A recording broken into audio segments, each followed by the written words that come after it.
নমস্কার সবাইকে, প্রতিমা ভেজ কুকিংয়ে সবাইকে স্বাগতম। আজ আমি তোমাদের সাথে ভীষণ মজাদার চাল কুমড়া পাতার ভাজা রেসিপি শেয়ার করব। এখানে আমি বেশ কয়েকটি চাল কুমড়া পাতা নিয়েছি। চাল কুমড়া পাতাগুলো আমি দেখাচ্ছি। মাঝারি সাইজের পাতা নিয়েছি। এখানে আমি সরিষা, কাঁচামরিচ, লবণ দিয়ে বেটে নিয়েছি। এবার আরেকটু লবণ দিয়ে দেব, পরিমাণ মতো হলুদ গুঁড়া। এবার মিশিয়ে নেব। সরিষা বাটার সময় লবণ, কাঁচামরিচ, হালকা করে হলুদ দিয়ে বাটলে সরিষাগুলো আর তেতো হয় না। এবার মেশানো হয়ে গেছে। এবার একটা চাল কুমড়া পাতার গায়ে সরিষা মেখে নেব। এখানে একটা চাল কুমড়া পাতা নিয়েছি। আমি দেখাচ্ছি কিভাবে মাখাতে হবে। হাত দিয়ে ঘষে ঘষে পুরা চাল কুমড়ার পাতার গায়ে মেখে দিতে হবে। মেখে দেয়া হয়ে গেছে। এবার দুই পাশ থেকে ভাঁজ করে নেব।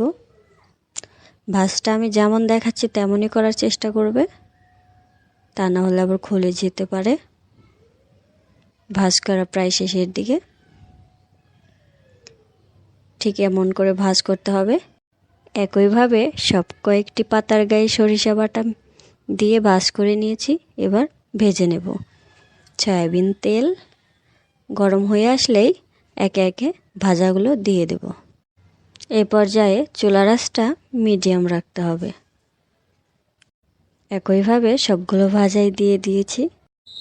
তোমরা যদি এই রেসিপিটা কখনো না খেয়ে থাকো, আজকের এই রেসিপিটা ফলো করে একদিন বানিয়ে খেয়ে দেখবে।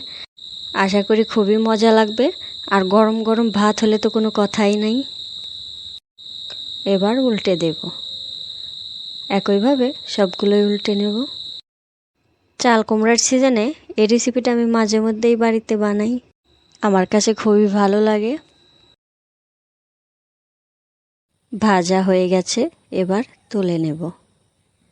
এর থেকে আর বেশি ভাজা যাবে না, তাহলে পুড়ে যাবে। একইভাবে সবগুলোই তুলে নিয়েছি।